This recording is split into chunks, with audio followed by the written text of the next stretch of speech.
Hi everyone, Carol here, and I want to talk to you today about addictions because I listen to different people tell me they've got addictions into alcohol or drugs, and to me the addictive mechanism is just one thing, and so I don't distinguish whether the thing you're addicted to is drugs or alcohol or even something like pornography, which is an addiction.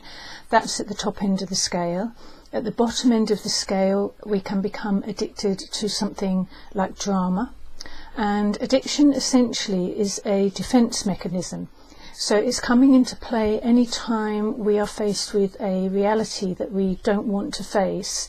We are trying to cover that up, to numb ourselves out, to distance ourselves from that thing called reality that's causing us pain.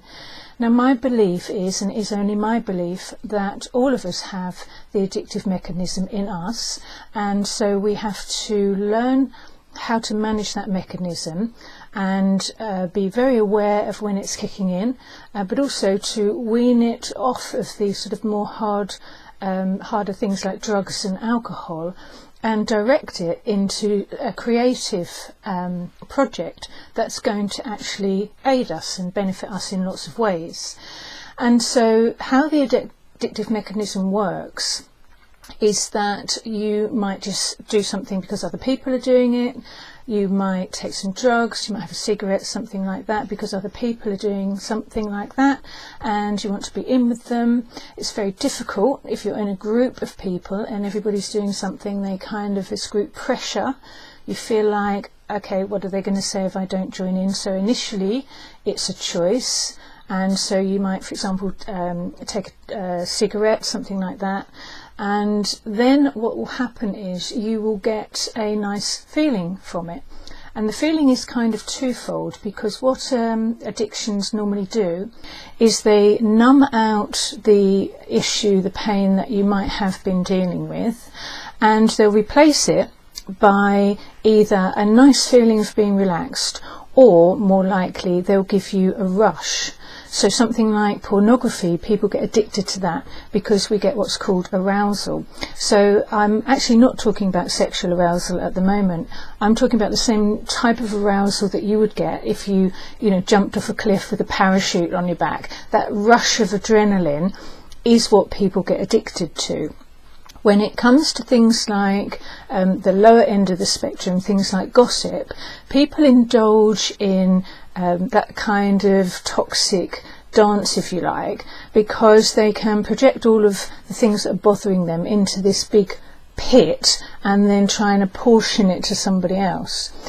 So let's get on to the addictions that you and I commonly think of, so alcohol and smoking. Smoking, you'll find that a lot of the time why people get addicted to smoking is because it's the only time you will actually take a long, deep breath. And you think about it, our lives are very busy, we're busy on the telephone, busy on the keyboard, busy with the children, whatever. And we rarely sit down, unless we're into meditation and prayer or anything like that, we rarely sit down to take a moment to ourselves and take a really nice deep breath. And so when people light up a cigarette, you'll notice they light up the cigarette and the first thing they do is have a really nice deep breath in and then out, and then they think that they feel better. And they apportion that feeling to feel better to the cigarette, when actually it's because they've taken a moment, they've taken themselves out of the busyness that they're in. It's a moment for them and they take a deep breath. When it comes to things like alcohol, drugs, the harder things that are very toxic and sticky, you'll notice that all addictions are very sticky. And what happens is, if you do anything 3 times, then, or information comes to you 3 times, you'll start to create a neurological program in your brain. So at first the neurons will start connecting up, and then if you do it twice, the neurons say, okay, we've remembered this connection from the last time, so you have more electricity going through the connection, so it kind of makes it more hardwired. Do it a 3rd time and it's kind of fixed. If each time you're indulging in an addictive habit, it becomes exactly that. So initially an addiction is a choice, and then it becomes a habit. Now the thing is, our brains are much more clever than we are, really. And so let's say, for example, you have 2 glasses of beer at the weekend. You go out with your friends, you have 2 glasses of beer, and you get that nice high, that nice mellow feeling, and the following morning you've sobered up. Well, let's look at that sobering up mechanism, because you don't actually tell your body to sober itself up. Your brain is so smart that it knows that you've taken a toxin into your system, and it automatically initiates the detox mechanism, and so it will start to filter out your blood and your oxygen levels, and you wake up the next day, you might have a headache, which is a lack of oxygen, or it might be that you're probably feeling depressed after alcohol, because that is the downside of nearly all alcohol. Certainly I've only known alcohol to give a depressing effect afterwards. Some people are okay, but some people are even more depressed than they were before. So what happens is, the following weekend you might think, oh, I'm fine, I can handle 2 pints of beer.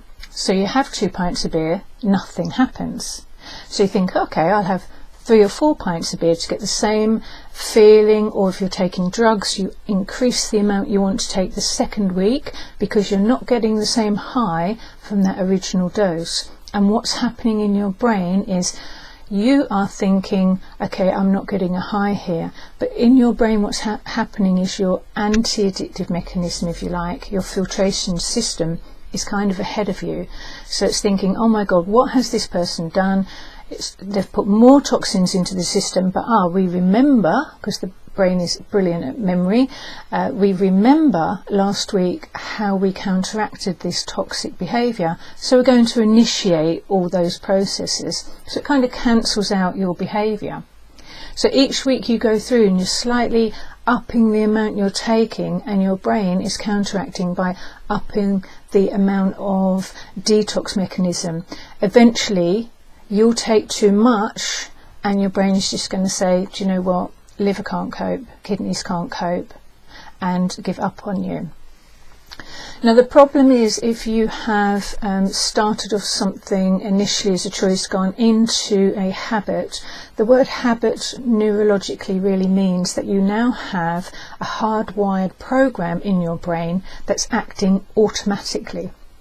So the moment you have to deal with real life, where there's an issue comes up for you that you're finding a bit difficult to deal with, or you're just having a rotten time, without you thinking about it consciously now, unconsciously you're going to get a little prompt, oh, why don't I go and get some alcohol, or why don't I go and get some drugs?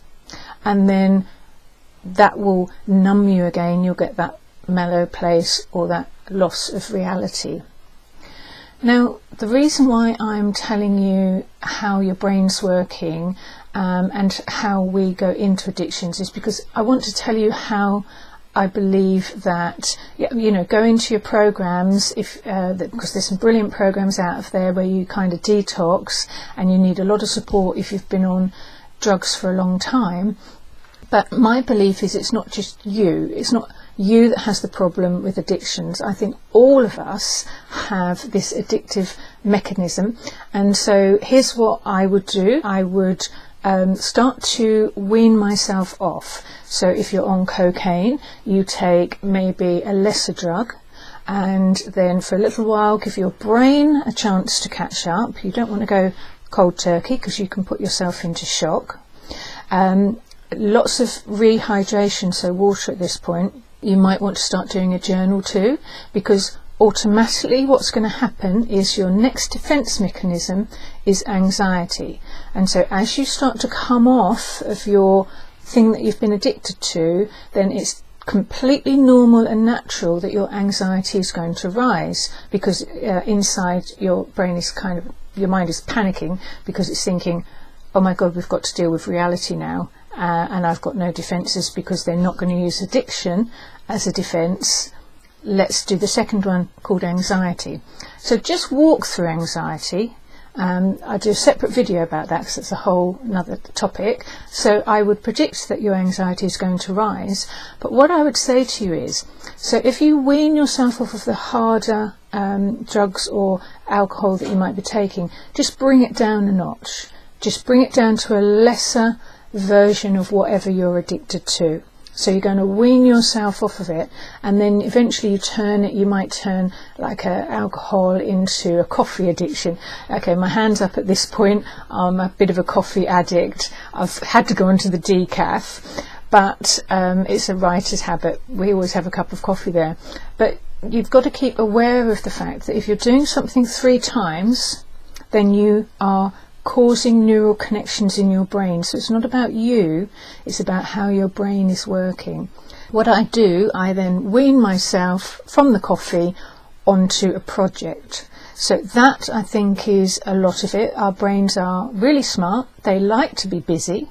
And if you haven't got enough things to occupy you, your mind will go into what we call monkey mind. So it gets up to all sorts of things. It will tell you all sorts of things in the back there. Your internal dialogue might go to the worse, you know, that your life isn't very good, and we know what that internal dialogue is like. But if you have particularly very creative mind, there's a particular way of managing a creative mind. So again, it's another video, so remember to subscribe after this video if you want to catch up on the other 2 that I've just mentioned. But the creative mind needs to be put to work. And so the best thing you can do with your addictive mechanism is to wean it all the way down and onto a really healthy project, or you can make a business of it, or you could write a book, or you could get into some artwork or get into nature. So the point of me making this little video for you is just to simply say, you're perfectly normal, because a lot of people panic that, you know, they're freaking out, oh, I'm an addict and I've got this addictive mechanism. You know what, I think we all have that, and it's down to how you manage it. So get smart on recognizing when you are creating a new habit in those early days, and if you're already into a habit, you have neural connections that take time to extinguish. So you're going to have to create new programs, new behaviours, healthy ones, and just give time for those old ones to start to lose the energy and lose the grip. It takes a little while. It all depends, I guess, on how long you've been addicted to whatever substance it is. But find your own way with it, and always, I would say, start from wherever you are today and walk yourself back to a healthy and a happy life, which I know is out there for you. And so it's, you know, join the club of life. Some tough things happen to most of us, but let's not disappear into this kind of dark addictive hole, if you like, because it takes a lot of effort to get out of there. But you can do it, and you can walk yourself back. So I wish you back to good health. Bye for now.